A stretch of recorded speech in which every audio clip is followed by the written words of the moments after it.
आपल्या परिसरातील राजकीय, क्राईम व सामाजिक अपडेट जाणून घेण्यासाठी पाहत रहा स्टार वन न्यूज वर्तमान। विरुभैया फाळके आणि लखनभैया यांना बांधण्यात आले शिवबंधन। सांगली जिल्हा तालुका खानापूर माहुली या गावचे सुपुत्र विरुभैया फाळके आणि लखनभैया यांना माहुली येथे सभेमध्ये बांधण्यात आले शिवबंधन। 17/3/2024 रोजी लोकसभा निवडणुकीची आचारसंहिता लागू झाली आणि माहुली या गावामध्ये प्रथम सभा शिवसेना उद्धव बाळासाहेब ठाकरे या गटाची घेण्यात आली। यावेळी शिवसेनेचे उपनेते नितीन मानगुडे सर, शिवसेनेचे तालुका प्रमुख दादा भगत राजू लोखंडे आणि सेनेचे जिल्हाध्यक्ष संजय विभूते यांच्या उपस्थितीमध्ये हे शिवबंधन बांधण्यात आले। यामुळे शिवसेनेला खासदारकीच्या निवडणुकीमध्ये विरुभैया फाळके यांनी आपल्या सर्व कार्यकर्त्यांसह पूर्ण ताकदीनिशीर महाराष्ट्राचे डबल केसरी चंद्रहार दादा पाटील यांना निवडून आणू आणि विरोधी पार्टीला आमची ताकद दाखवून देऊ असे आवाहन केले। तसेच उद्धव सेनेचे सांगली जिल्हा अध्यक्ष संजय विभूते यांनी पंतप्रधानांनी बोललेला शब्द सर्वांसमोर मांडला। मैं देश को बिकने नहीं दूंगा, मैं खुद बेचूंगा हे पंतप्रधान नरेंद्र मोदी करून दाखवत आहेत अशी कडाडून टीका केली।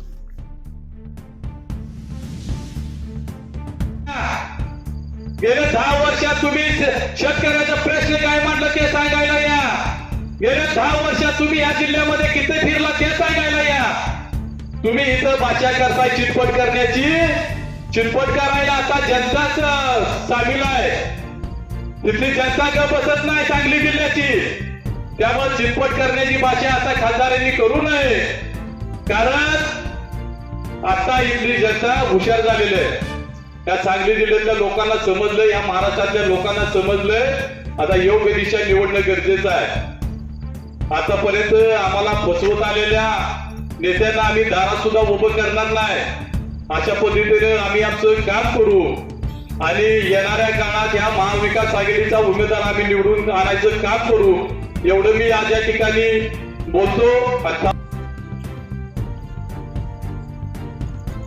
माहुली गावच्या त्या छोटेशा सभेच्या निमित्ताने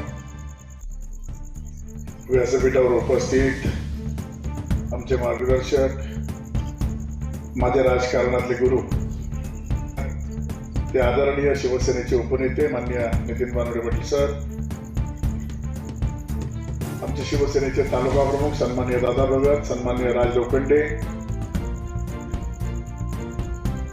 ज्यांनी आता आपल्याला मार्गदर्शन केलं, ज्यांनी या कार्यक्रमाचं संयोजन केलं, आमचा तो तरुण सहकारी विरू फाळके, ज्यांनी हे सहयोग घडवून आणला तो आमचा विट्याचा तरुण सहकारी विटा शहर प्रमुख सन्माननीय एनडी भैया, ज्यांनी आता प्रवेश केला तो आमचा जुन्या काळातला सहकारी, जो माझ्या जिल्हा परिषद गटाच्या वेळेला माझ्या बरोबर घरच्या भाकरी खाऊन माझा प्रचार करत होता तो लखनभैया, व्यासपीठावर उपस्थित आमचे उपतालुका प्रमुख सचिन अडसूळ, पलूसचे उपतालुका प्रमुख दीपक शिंदे, बापूराव साळुंके, या ठिकाणी उपस्थित आमचा विजूभैया, उपस्थित निलेश कांबळे, सर्व व्यासपीठावर उपस्थित सर्व मान्यवर आणि समोर बसलेले सर्व बंधू भगिनींनो, प्रवेश केला आणि त्याची इच्छा होती की माझा प्रवेश माझ्या गावच्या मातीत झाला आणि तिथे एखादी छोटीशी सभा झाली तर मला बरं वाटेल। खरं तर शाखेचं उद्घाटन आणि सभा ती घ्यायची होती, परंतु काल आचारसंहिता लागली, काय अजून आपला महाविकास आघाडीचा उमेदवार जाहीर नाही, शाखा उद्घाटन झालं नाही, मग नेमकं बोलायचं काय? सरांना म्हणलं आपल्याला विरूला फक्त शुभेच्छा द्यायचं, आपण निघून जायचं।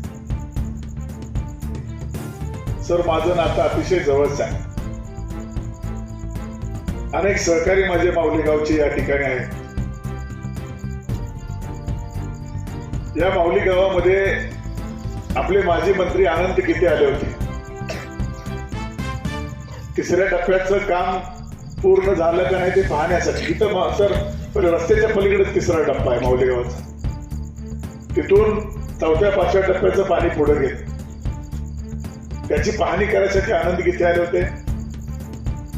अनेक वेळा आम्ही इथं आंदोलन केलं, अनेक वेळा पाहणी दौरा केला, परंतु या माहुली गावामध्ये कृष्णेचं पाणी आणण्याची जबाबदारी म्हटलं तर शिवसेनेनं घेतली होती आणि हे काम बऱ्यापैकी शिवसेनेनं पूर्ण केलं होतं. 1995च्या काळामध्ये मनोहर जोशी मुख्यमंत्री असताना खऱ्या अर्थानं या योजनेला चालना मिळाली होती. परंतु मध्यंतरीच्या काळामध्ये त्याला बऱ्यापैकी गती मिळाली नव्हती. परंतु प्रेम दिल्याशिवाय राहणार नाही याची मला पूर्ण खात्री आहे.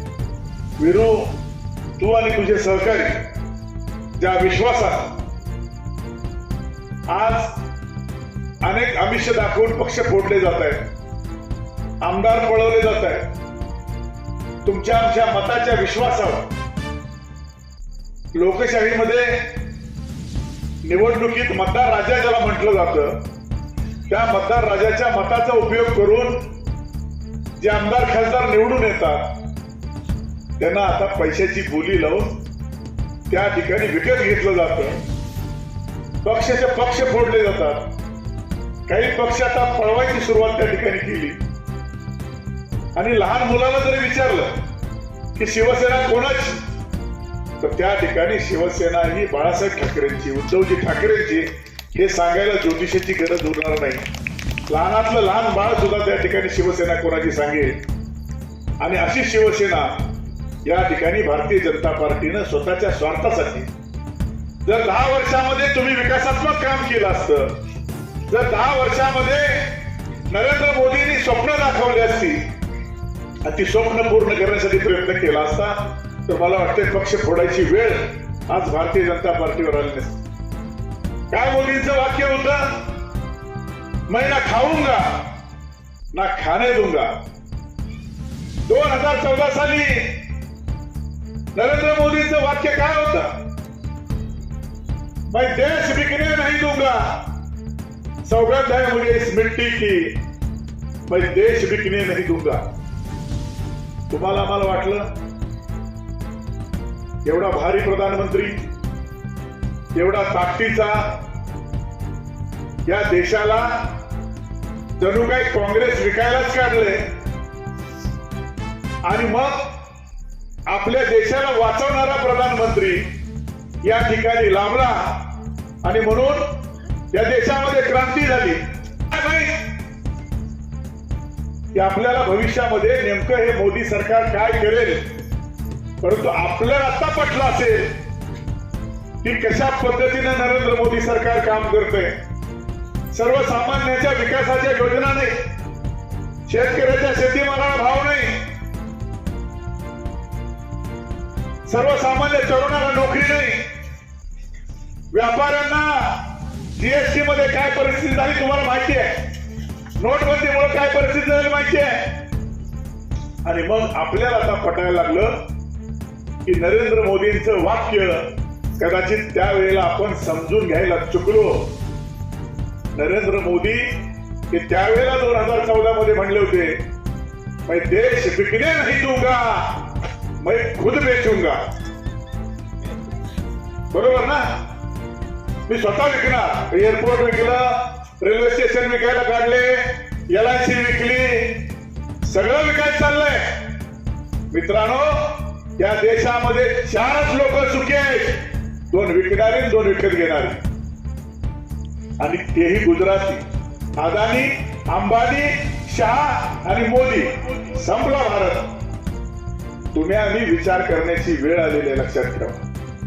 आपल्याला जर खऱ्या अर्थानं या देशामध्ये लोकशाही जीवन ठेवायचं असेल, डॉक्टर बाबासाहेब आंबेडकरांचं संविधान सुरक्षित ठेवायचं असेल, अण्णाभाऊ साठेंचे विचार आपल्याला सुरक्षित ठेवायचे असतील, त्या छत्रपती शिवाजी महाराजांनी स्वराज्य निर्माण केलं, ते स्वराज्य धोक्यात आणण्याचं काम त्या मोदी सरकारनं केलंय. पहिली लोक भारत सरकार म्हणायची, आता गाड्यावर काय म्हणते? मोदी सरकार. जाईल तिथं गाड्याचा कॅमेरा, आई वारली तर तिथं सुद्धा कॅमेरेच, खांदा देताना कॅमेरा, पाया पडताना कॅमेरा. आता आम्हाला आई आहे तेच, जगा वेगळी आई यांची आणि जगा वेगळा पोरगा. काय परिस्थिती तुम्ही आम्ही बघतो. फोटो मध्ये शेजारी एक पण गडी याला चालत नाही. राम मंदिराचं उद्घाटन करताना तुम्ही आम्ही पाहिलं असेल, काय नाटक, काय शोबाजी. या देशातला नाही जगातला सर्वोत्तम कलाकार म्हणून ह्याला बक्षीस द्यायला पाहिजे. एवढा मोठा नौटंकीबाज गडी या देशाला पंतप्रधान म्हणून लाभलाय. मित्रांनो, त्या नाटकी पंतप्रधानांपासून आपल्याला जर देश वाचवायचा असेल तर या वेळेला भारतीय जनता पार्टीचा कुणी उमेदवार असो त्याला डबल फिरवून आपटायचा. त्याशिवाय आपल्याला परत एकदा स्वातंत्र्य मिळणार नाही. कोटी रुपयाचा फंड भारतीय जनता पार्टीच्या रंगाबिल्ला जोडीने घेतला. पाहिलं ना आपण मात्र टाळ्या वाजवायच्या, मोदी मोदी मोदी मोदी. अरे वाट लावली मोदीनं तरी आपण शहाणं होत नाही. इलेक्शनच्या काळामध्ये, निवडणुकीच्या काळामध्ये भूलभुलैयांना आपण बळी पडतो. मला खात्री आहे की येणाऱ्या काळामध्ये आपण त्याच्या एका खासदाराने बरोबर वक्तव्य केलं की या वेळेला मेजॉरिटीमध्ये भाजप सरकार केंद्रात आलं तर आम्ही संविधान बदलू. म्हणजे जे 70 वर्ष काँग्रेसने केलं नाही ते 10 वर्षामध्ये नरेंद्र मोदी सरकार हुकुमशाहीच्या दिशेनं आपलं देश घेऊन चाललेलं आहे. हे जर आपल्याला थांबवायचं असेल मित्रांनो तर आपल्याला सुद्धा या ठिकाणी जे पक्षप्रमुख चुकले नाहीत, वाकले नाहीत, शरण गेले नाहीत, त्या मर्दाच्या छातीच्या उद्धव ठाकरेंच्या पक्षाच्या पाठीमागे आपण खंबीरपणे उभं राहावं एवढीच विनंती या ठिकाणी करतो. खरं तर सरांना उशीर झालाय. पाहिजे मताची किंमत लावली नाही पाहिजे, किंमत कळाली पाहिजे हे लक्षात घ्या. पण दुर्दैवानं काही गोष्टी चुकीच्या घडत गेल्या. पूर्वी मतं पळवली जायची, नंतर मतपेट्या पळवल्या जायच्या, नंतर आमदारच पळवायला लागले, आता तर पक्षच पळवून देत आहेत. त्यामुळे नेमकं लोकशाहीचं चाललंय का, हा सगळ्यात महत्वाचा विषय आहे.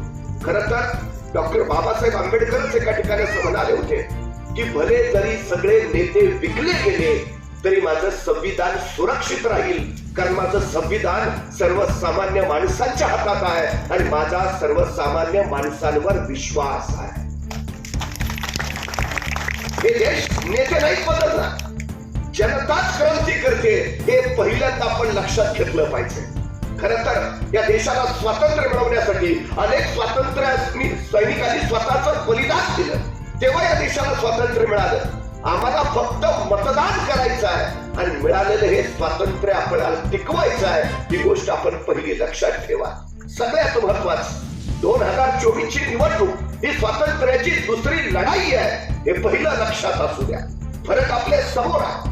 आपल्या आजूबाजूचे प्रश्न जर आपण बघितले तर आपल्या लक्षात येईल की नेमका बदल काय घडलाय, नेमकं काय बदललंय. आम्ही पुढे निघालो आहोत का मागे निघालो आहोत.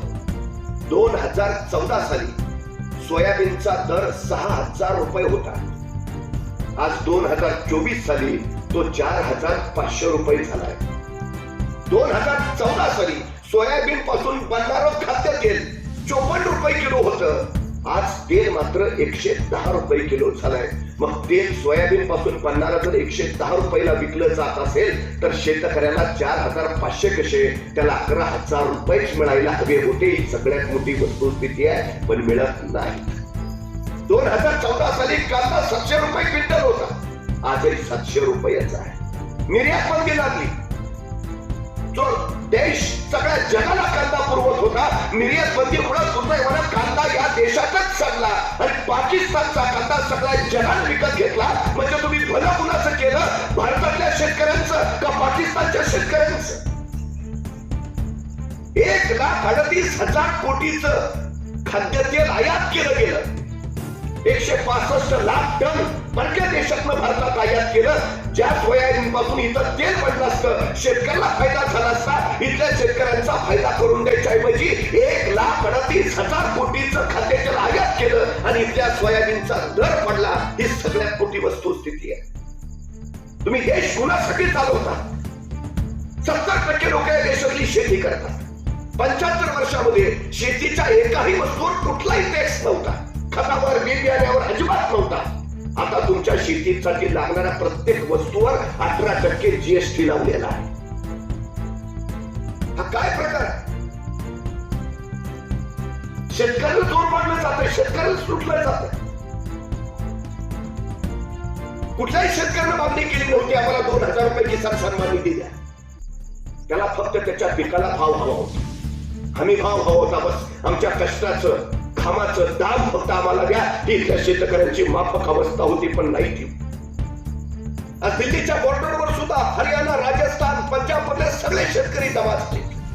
या देशातला कुठला शेतकरी सुखी आहे? कोण समाधानी आहे इथं?